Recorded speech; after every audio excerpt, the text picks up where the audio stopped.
بسم اللہ الرحمن الرحیم۔ السلام علیکم۔ ایک دفعہ کا ذکر ہے، کوئی دانشمند مضمون نگاری کے لیے سمندر کا رخ کیا کرتا تھا۔ اس کی عادت تھی کہ کام شروع کرنے سے پہلے وہ ساحل سمندر پر چہل قدمی کیا کرتا تھا۔ ایک روز وہ ساحل پر ٹہل رہا تھا تو اسے کچھ دور کنارے پر ایک انسانی ہیولا کسی رقاص کی مانند حرکت کرتا دکھائی دیا۔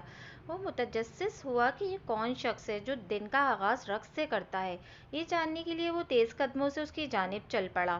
وہ نزدیک پہنچا تو دیکھا کہ وہ ایک نوجوان ہے۔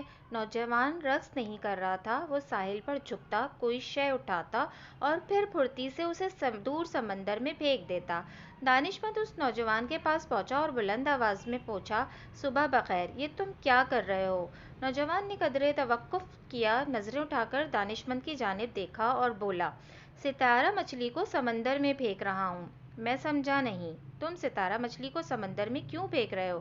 سورج چڑھ رہا ہے اور لہریں پیچھے ہٹ رہی ہیں، میں نے انہیں پانی میں نہیں پھینکا تو یہ مر جائیں گی۔ لیکن نوجوان، یہ ساحل تو میلوں تک پھیلا ہوا ہے اور سارے ساحل پر ستارہ مچھلیاں بکھری ہوئی ہیں، ممکن نہیں کہ تمہاری اس کوشش سے کوئی فرق پڑے۔ نوجوان نے شائستگی سے دانشمند کی بات سنی، نیچے جھک کر ایک اور ستارہ مچھلی اٹھائی اور اسے پیچھے ہٹتی ہوئی لہروں کے اندر پوری قوت سے اچھالتے ہوئے بولا، لیکن اس کے لیے تو فرق پڑ گیا۔ اپنے ارد گرد نظر دوڑائیے، ہزاروں افراد ایسے ہیں جن کو معمولی سے معمولی شے کی بھی ضرورت ہوتی ہے، لیکن آپ کی نظروں میں اس شے کی کوئی اہمیت نہیں ہوتی۔ ہو سکتا ہے جس چیز سے آپ کو فرق نہیں پڑتا، اسے کسی دوسرے کی زندگی میں کافی فرق پڑے، ستارہ مچھلی کی طرح۔